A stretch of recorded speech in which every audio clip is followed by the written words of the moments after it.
Hello everybody. अब हम लोग पढ़ते हैं एप्लीकेशंस ऑफ एआई। एप्लीकेशंस में हमारा क्या क्या आता है, आप क्या लिख सकते हैं। उसको सबसे पहले लिखेंगे आप गेमिंग में कैसे games, strategic games such as poker, chess etcetera. Natural language processing, इसको आप लोग आगे डीप में पढ़ेंगे। नेचुरल लैंग्वेज प्रोसेसिंग बेसिकली है NLP इसको बोलते हैं, और इसका मीनिंग है कि कंप्यूटर के साथ हम अपनी नेचुरल लैंग्वेज, ह्यूमन की नेचुरल लैंग्वेज जैसे इंग्लिश और हिंदी में हम उससे इंटरेक्ट कर पाते हैं। और आता है एक्सपर्ट सिस्टम। इसमें आप 2 पॉइंट्स याद कर सकते हैं, मार्सन और टेंड्रल, ये 2 एक्सपर्ट सिस्टम के नाम हैं। एक्सपर्ट सिस्टम ऐसे सिस्टम होते हैं जो रीजनिंग और एडवाइजिंग एक मशीन को इम्पार्ट करते हैं, मतलब वो खुद से सोच पा रही हो और फिर अपने यूज़र को एडवाइस कर पा रही है। विजन सिस्टम, जैसे कि ह्यूमन किसी भी चीज़ को देखता है, उसके अंदर एक उससे प्रोसेस होती है माइंड में, और वैसे वो रिएक्ट करता है। वैसे ही vision system understand, interpret and comprehend visual input on the computer. Example spying aeroplane और use of computer software by policy आप लिख देंगे। फिर आता है speech recognition.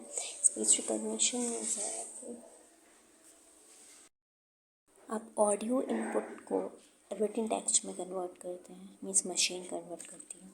Hand writing recognition, ये एक एप्लीकेशन है या का जिसमें हैंड राइटिंग मशीन जो है कि किस पर्सन की हैंड राइटिंग है वो रिकग्नाइज करता है। इंटेलिजेंट रोबोट्स मीन्स, इसको आप बस ऐसे पॉइंट में लिख देंगे और थोड़ा सा रोबोट्स के बारे में आप आगे पढ़ेंगे तो उससे आपको डेफिनेशन पता चल जाएगी, वो आप लिख सकते हैं। फिर आता है सब फील्ड ऑफ एआई।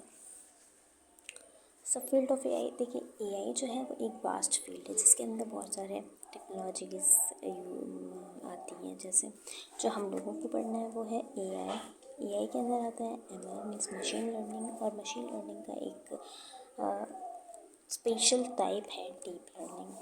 तो इसको आप लोग जब सब फील्ड पढ़ेंगे तो आप एक पॉइंट लिख सकते हैं कि AI is a broad field which encompasses many different approaches ranging from top down knowledge representation to bottom up analysis. अब हम लोग आते हैं मशीन लर्निंग के बारे में पढ़ते हैं। तो machine learning is a field of AI which is the art of providing system with the ability to learn, improve from past experiences automatically. तो इसमें हमें 2 चीज़ें, इसके मेन पॉइंट पता चले कि मशीन लर्निंग क्या है, कि मशीन के अंदर एबिलिटी है लर्न करने की और साथ ही साथ इम्प्रूव करने की, जो उसको पास्ट इनपुट से पास्ट डाटा मिल रहा है, पास्ट एक्सपीरियंस से ऑटोमेटिकली इम्प्रूव करती है। It mainly focuses on the computer apps that can get data and use it to learn for themselves। ये आप अपने आंसर को थोड़ा सा लेंथी करने के लिए पॉइंट लिख सकते हैं।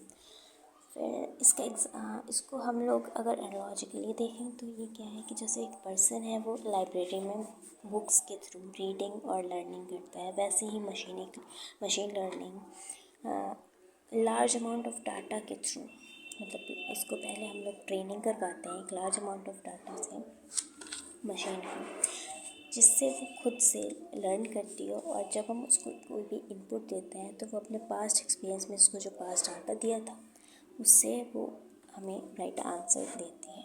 फिर आता है हमारा डीप लर्निंग। तो डीप लर्निंग क्या है, सबसे पहले हमें पता है कि वो special type of machine learning है। अब हम इसको देखिए, डीप लर्निंग है तो डीप, इसको आप ऐसे लिख सकते हैं कि डीप लर्निंग मीन्स ये नहीं है कि डीप मतलब कुछ मशीन लर्निंग बहुत डीपली कोई चीज़ लर्न कर रही है, बल्कि यहाँ पे डीप लर्निंग ये सिग्निफाई कर रहा है कि जो मशीन लर्निंग की जो प्रोसेस है वो various layers of neural networks जो आप आगे पढ़ेंगे उसका यूज़ करके हम मशीन को लर्न करवा रहे हैं।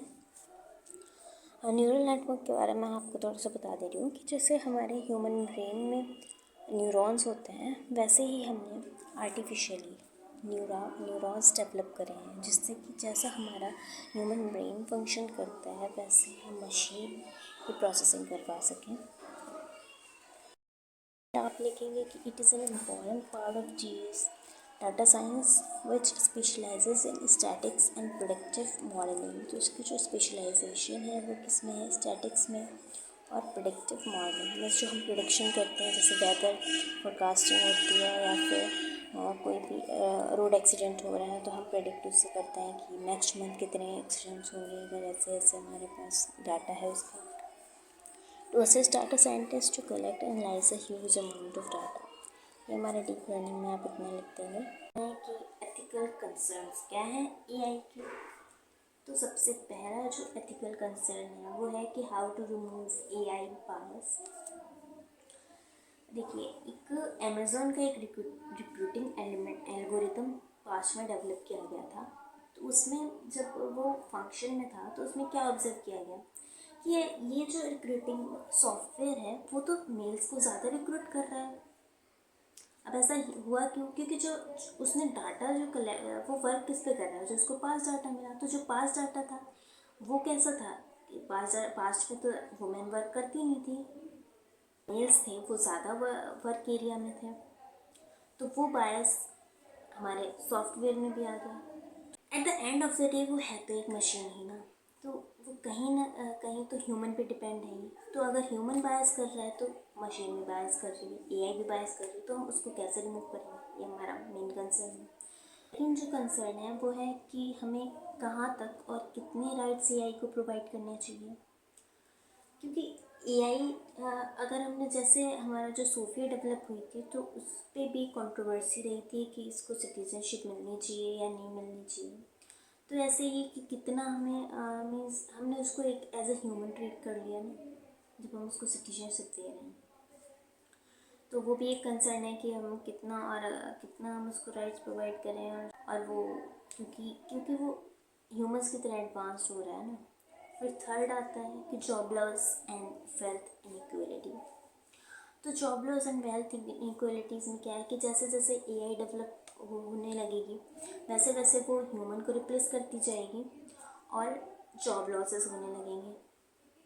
बट इसमें एक सेकंड पॉइंट ऑफ व्यू भी आता है कि अगर कि जब एआई का फील्ड ग्रो करेगा तो उसमें भी तो जॉब इंक्रीज़ होंगी ना, तो वो कंपेंसेट हो जाएगा। फिर वेल्थ इनइक्वालिटी की अगर हम बात करें तो इसमें क्या है कि जो आज की डेट में रिच पीपल हैं वो कैपेबल हैं कि एआई को यूज़ कर पाएँ। ऐसे समझिए, आप किसी का एक होटल है, उसमें आज वेटर बहुत मीन्स वेटर्स वर्क कर रहे हैं, तो उनको जो उसका मैनेजर है वो पे कर रहा होगा। बट नेक्स्ट जब एआई डेवलप हो जाएगी तो वो उन वेटर्स को रिप्लेस कर देगा।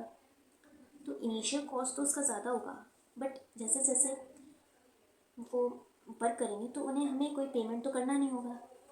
तो इसमें ये पॉइंट आता है कि जो लोग आज रिच हैं वो आगे भी चल के और रिच हो जाएंगे, और जो पुअर हैं क्योंकि उनका जो जॉब लॉस होगा तो वो और पुअर होते चले जाएंगे। तो इससे जो सोसाइटी है उसमें एक बहुत लार्ज क्लास डिफरेंस हो जाएगा।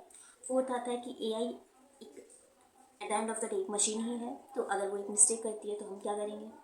इसका एक एग्जांपल था कि जो माइक्रोसॉफ्ट ने एक चैटबॉट डेवलप किया था, जो अपना डाटा था वो ट्विटर से कलेक्ट करता था। तो उसने अपनी जो वर्किंग थी उसमें देखा गया कि वो नाजी प्रोपेगेंडा ट्विटर से इन्फ्लुएंस होके फैलाने लगा था, तो जिस वजह से माइक्रोसॉफ्ट को फिर उसको बंद भी करना पड़ा था। फिर इसको आप लोग अपने वर्ड्स में लिख सकते हैं। फिर फिफ्थ आता है singularity in keeping control over AI. फिर जब एआई डेवलप हो जाएगी तब ये भी क्वेश्चन आएगा कि उस पर डोमिनेट कौन करेगा, कौन उस पर कंट्रोल करेगा। और क्योंकि ह्यूमंस एक पूरी स्पीशीज़ में डोमिनेंट स्पीशीज़ में, तो एआई के डेवलप होने पे दो डोमिनेंट स्पीशीज मीन्स दोनों सेम थॉट प्रोसेस की होंगी, तो क्लैशेस होंगे दोनों में। इस टाइप के कुछ एथिकल कंसर्न्स हैं।